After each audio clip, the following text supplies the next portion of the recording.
Hey, what's up everyone? Reactor here, and today I'm going to be talking about the movie SWIPED. The reason I'm watching this movie in the first place is because a lot of people are talking about it right now, and they're all talking about how bad it is. So going into it, I kind of already had low expectations, but I feel like no one's actually described just how bad this movie is. It's really, really bad.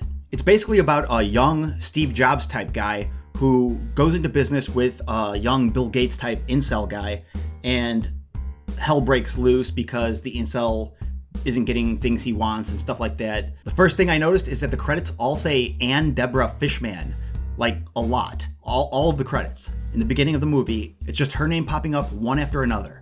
There's no reason to do that, I don't think. But it is hilarious. So off the bat, I'm kind of leaning towards this being a joke movie. Like, the person who made it wasn't really taking it serious. They were just kind of like having fun. Maybe it's satirical, I don't know, because I feel like anyone who was taking their movie seriously probably wouldn't have put their name in the credits like that. So the movie starts off with the main character opening his dorm room door and greeting his dad, and his dad tells his girlfriend to do a bunch of stuff, and then they go out to eat or something. So after that, the movie cuts over and shows us this nerd getting a ride to school from his mom, and his sister's in the front seat. Needless to say, this incel is the movie's antagonist, and his name is James, and even his family hates him. I feel like that's why they emphasized his mom subtly hinting at him being a loser and not having friends or something in this scene. You know, the great thing about college is it's the opportunity to make friendships that last a lifetime. So he gets to his dorm room, and then he's unpacking with his mom and his sister in the room, and then he grunts something about making an app. One day, I will code an app that will really make a difference. James. And then his mom leaves. Then we see Lance come back from eating, and he meets the movie's villain in his room and finds out he's his roommate. The nerd basically asks Lance if he wants to go out on a date, and Lance doesn't really pick up on the clues, but he ignores them anyway and takes off. Then they show us the nerd and Lance in class, and the nerd makes everyone look like an idiot for no reason. So this is where the movie starts highlighting the incel character's true colors, where he's out to just ruin everyone's lives, you know? But at the same time, Lance isn't picking up on this. He doesn't really care about the guy, but he doesn't hate him or anything either. Then the next scene highlights how creepy and weird the incel guy is. He tries hitting on this girl, and she's not having it, but he just doesn't listen. He keeps following her, and then she ends up walking away, and he just kind of, I don't know, does his own thing. So after getting rejected by this girl, the guy James goes back to the dorm room and tries cock-blocking Lance, and like shuffling open the door like he doesn't understand why it's locked or something. So at this point, the movie's really painting this guy to be a real dick. Like, everything he does is just annoying. He creeps on girls and doesn't really have any friends, and it kind of shows us why he doesn't have friends, because he's a loser. At this point, the movie is really, really bad. I'm still leaning towards the Anne Fishman doing this all as a joke. Like, she's not really taking any of this seriously. Like I was saying, she's the writer and the director, so all of this is her making. She's purposely doing all this weird stuff and making the movie really bad. Then the next day, Lance and his friends come up with an idea for a dating app they wanted to make. And they're all sitting there trying to figure out how exactly they can do it and what it's going to be. They need someone who knows how to write code. And James happens to know how to do that, so they hire him. And this is where all the problems start. They hire James to write the app for them. And again, because they're all being nice to him, they're trying to, let him be part of the app they're trying to make.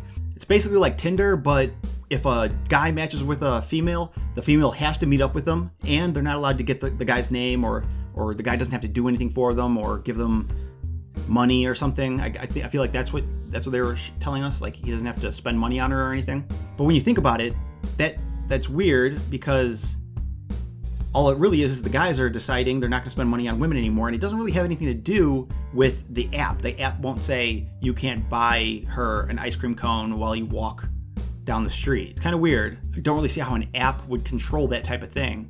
It's kind of difficult to understand what Fishman is thinking, but there's a lot of sexist undertones with this movie, so I kind of feel like Fishman is like an anti-feminist type of person, doesn't like the whole hookup culture and how women have like so much power in it. So the next day, Lance sees James walking down the street, and he stops him and tries talking him into writing the app for him and being his employee. But then James starts being annoying and starts bragging about the schools that he got accepted to and stuff like that. So Lance just kind of like whatever, man. As he's walking away, he's like, just think about it. Gets back in his car and drives off. Then, later that night, James sees one of Lance's friends talking to the girl that he was creeping on earlier, and he just kind of like stands back and stares at her. It's like a really creepy scene, kind of showing his dark side, and I think that's when James realized he wanted to be part of this guy's team so that he could get close to him, because maybe he wants to destroy them from the inside or something. But it all starts after he sees Lance's friend talking to the girl that he was stalking earlier in the movie. The whole scene is like dark and creepy. It's at night, and then James decides to join Lance's team because he's got some kind of like evil motivation or something, I'm guessing. Maybe he thinks working for Lance can get him closer to the girl that Lance's friend is talking to. As if being his roommate wasn't enough. You're already his roommate. His friends are going to come over with the girl that you're trying to stalk. But anyway, he takes the job. The movie doesn't exactly make a whole lot of sense. It's really hard to follow between the weird social cues, everything seems off. And that's why I don't think this was supposed to be a serious movie. I think Fishman purposely made this bad. And if that is the case, then she did a great job. This movie is like notoriously bad right now. The only reason I watched it is because it's so bad. Like I was saying before, a lot of people actually aim for being bad. But anyway, the loser guy decides he's gonna work for Lance, so he goes back to his dorm room while Lance is chilling with some girl. And he starts making all these weird demands saying like, you're gonna do this for me, you're gonna do that for me, I'm gonna, just trying to like take control of the guy. And Lance is a pretty reasonable guy, so he's like, yeah, sure, if whatever you need, if you wanna work for me, then I'll help you out or I'll let you have anything you need to do the job. Then the movie flashes forward to Lance coming back from hanging out with his bros, and the nerd totally took over the entire dorm room, put like a bunch of weird nerd stuff all over the place. So then he agrees, like this dude is just walking all over Lance, and Lance is just allowing it because Lance is just such a stand-up guy. He's not gonna be mean to him. The guy says he needs this stuff to do the job he's asking. Then he's like, yeah, sure, I guess I'll sleep on the couch. I guess I won't have a bed if you don't want me to. And then the nerd goes on and just starts doing the stuff that he's supposed to do. Then it shows us a scene where the nerd is like laying in bed and Lance is like, hey, what's up, man? And the nerd starts demanding that Lance makes him hot tea every morning, just like his mom does back at home. And Lance, again, I'll push over, does it. He starts getting him tea that like this dude is just taking advantage of him like crazy, and he's allowing it. And in a real situation, if this were real life, you can't let bad people like James take advantage of you like that. Just because you're helping this guy out, giving him a job, letting him work for you, doesn't mean he can start demanding all this weird stuff from you. And if he does, you have to put him back in his place, Maybe slap him or something. Tell him to shut up and do his job. He works for you. And I think that's what Fishman was trying to show us at this point, that Lance is, he's getting walked all over. You can't let people walk all over you in life. Especially nerds. So James starts demanding this tea, and Lance says, yeah, okay, he starts getting him the tea, and then it shows us a scene where the nerd starts kicking James out of the room altogether. Like, this nerd already took Lance's bed. He's making him sleep on a couch, and making up some weird reasons why he's not allowed to have his stuff anymore, and he's allowing it. He's even sleeping outside on the couch, and then the nerd starts locking him out of his room, and he's still okay with it for some reason. I don't know. I'm starting to think Lance is a nerd too. Whatever, there is no reason why you would need to take someone's bed from them. James is just a bad person.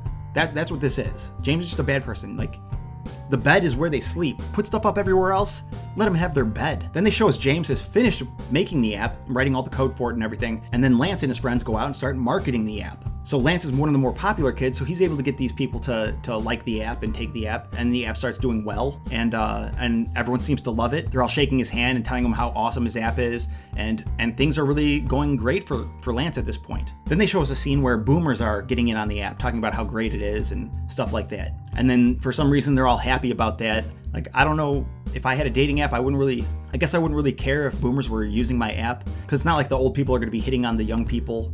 I mean, I guess they could if that's what they want to do. I don't know. But anyway, even the boomers start using the app, and they're all excited about it. It's going viral. Everyone loves it. I feel like the movie really starts focusing on old people after this point. Before this point, it was college kids and going to class and living in dorms. And now we're seeing old people using the dating app, and then they cut to a scene where it's some giant house, and what I'm willing to bet is that it's Fishman's house, because you could save money if you film, at your own house. Because I also wonder how Fishman got money for making this movie. Where did Fishman get the free time to write, direct, and produce this movie? She didn't do it while she was working 9 to 5 at Home Depot or something. So that's my bet. Like, this house is ridiculously huge, way bigger than it should be for this type of movie. You don't have to have a palace for the the villain's parents to live in. Although I guess that does kind of go along with like villains and being spoiled brats and rich and poor social skills because they grew up so wealthy. But anyway, now they're showing us all these old people sitting around in this gigantic mansion house.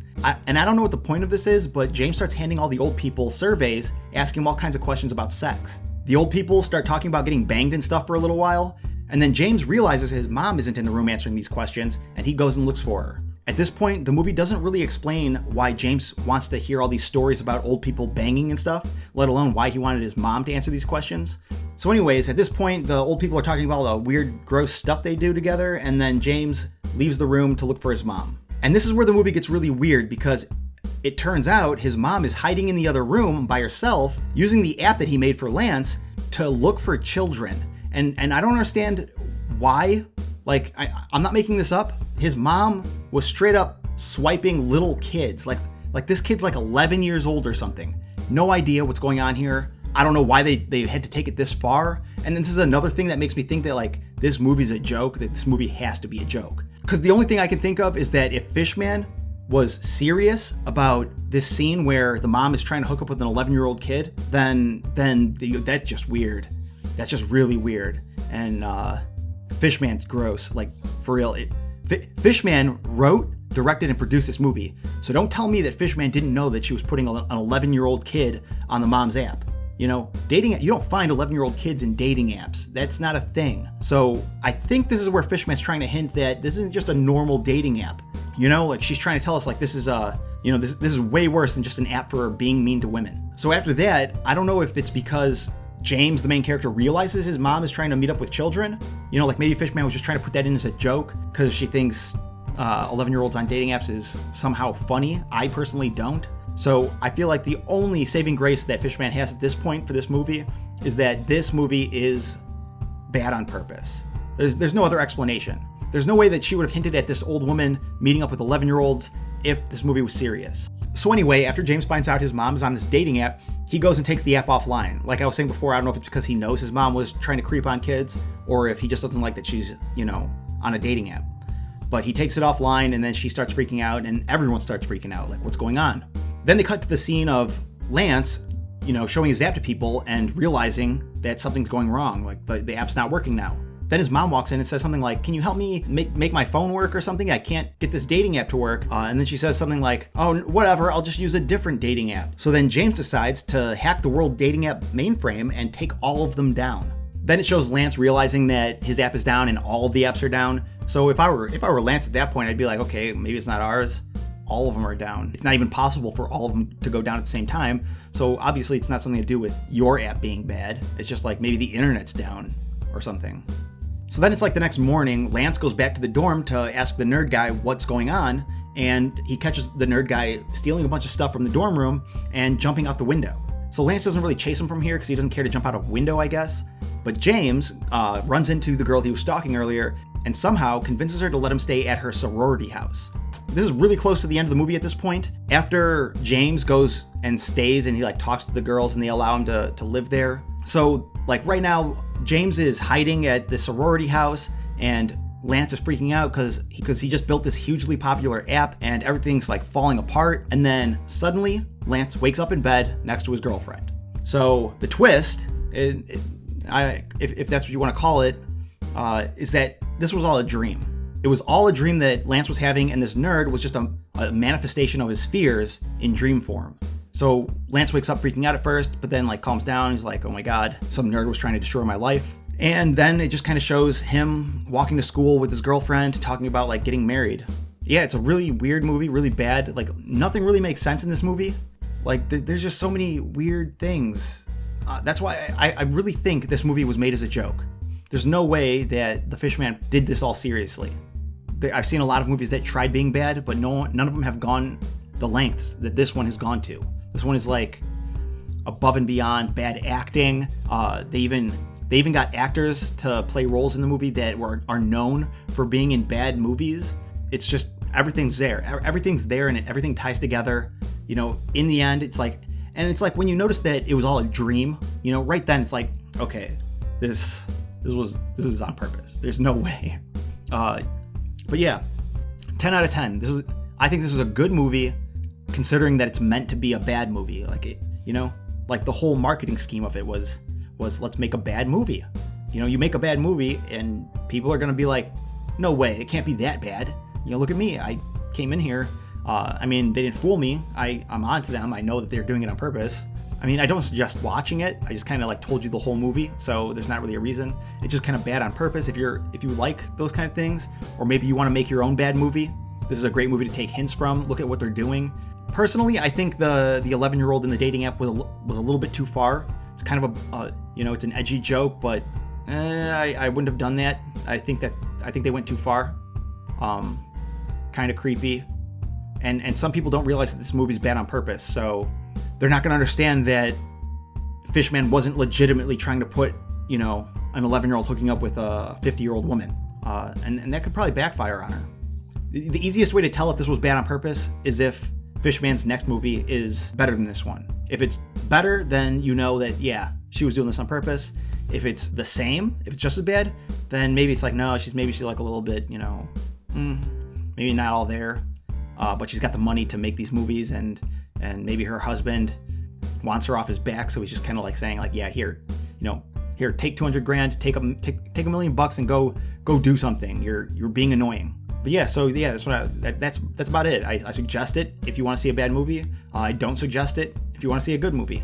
But yeah, 10 out of 10, and I wish I didn't watch it. Honestly, it's So other than that, I've got some new merch. I've got the Reactor Hat t-shirt available in the Teespring shop. I'll put the link in the comments, so check that out. Also, don't forget that the Cool Arrow campaign's still going on. If you don't mind, then give me some money for the Cool Arrow campaign. That'd be cool. But yeah, other than that, I'll see you next time.